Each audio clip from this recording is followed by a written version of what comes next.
Okay, so now let's discuss the mistakes while measuring the blood pressure. I will dictate one by one each of these mistakes and then we'll discuss in detail each of them. First is the using wrong sized cuff. Second is the incorrect positioning of the patient's body. Third is the cuff placed incorrectly. Number fourth is hearing the corticoff sounds incorrectly. Number fifth is the using the apparatus with error. Number six is the stethoscope placed in the wrong area, and number seventh, the last one, is the not explaining the procedure to the patient, which is the most important one. Now let's discuss what could happen if we use a wrong sized cuff.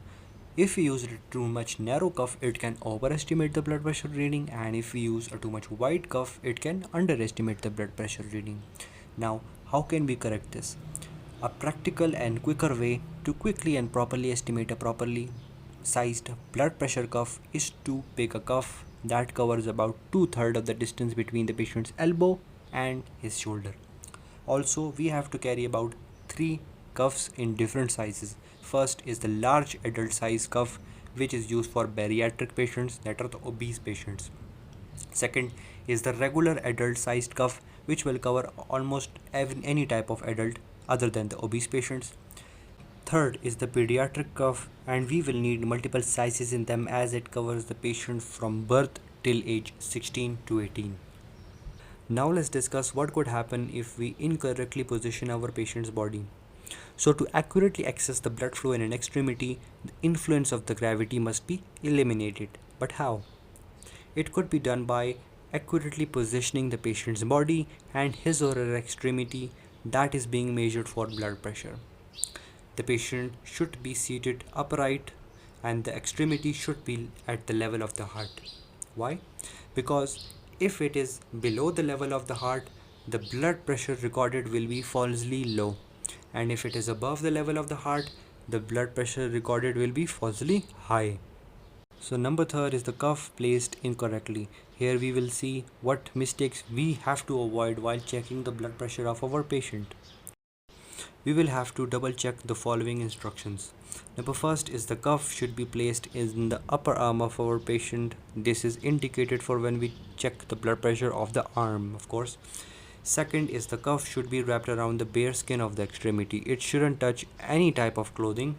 Number third is the cuff of proper size should be used. Number fourth is while measuring the blood pressure at other locations of the extremities other than the left arm of our patient, for example, either the right arm, the wrists, both the fingers, all of them, the feet and the calves, notice the variation in the reading as it is varied depending upon the distance from the heart. Now let's discuss what could happen if one hears the corticoff sounds incorrectly. What are corticoff sounds? They are just the noises heard by the stethoscope. So these sounds occur in 5 phases from sound 1 through 5. The sound 1 starts during systole and sound 5 starts during diastole. Now any type of misinterpretation of any of these 5 sounds can lead to the wrong readings. How? Actually, the misinterpretation of the sound 1 leads to the wrong reading of the systolic blood pressure, and the misinterpretation of the sound 5 leads to the wrong reading of the diastolic blood pressure.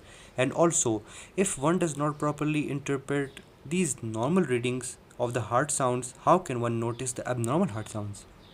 Now, what could happen if we use an apparatus with an error? So, a faulty apparatus, either the cuff or the stethoscope, can lead to the misinterpretation of the blood pressure readings. So the usage of a proper apparatus is required while measuring the blood pressure readings. So now what could happen if we place the stethoscope in the wrong area? So normally the stethoscope is placed over the artery that is being compressed by the cuff.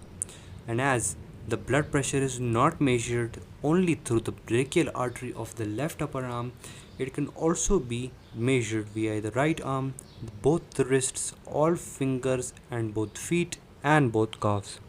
So placing of the stethoscope over the proper location is of great importance.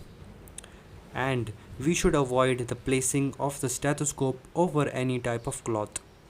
And when using a double-sided stethoscope, you need to open that side of the stethoscope that you want to use. That will be either the bell or the diaphragm, by rotating the chest piece. If the diaphragm is open, the bell is closed, preventing the voice coming through the bell, and vice versa. So, while measuring the blood pressure, we will need to open the diaphragm of the stethoscope, and the bell of the stethoscope is used for auscultation of the heart murmurs. So, the most important and the most frequent mistake that anyone does while recording the blood pressure of any patient is not explaining the procedure to that patient.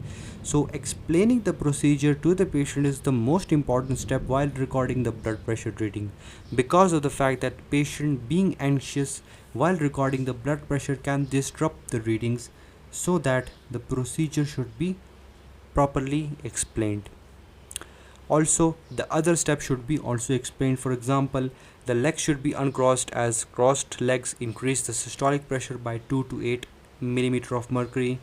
Also, the bladder should be empty, as it puts pressure on the kidney, leading to a high blood pressure. And also, the patient should not talk, as it gives a faulty reading of 10 to 15 millimeters of mercury increased.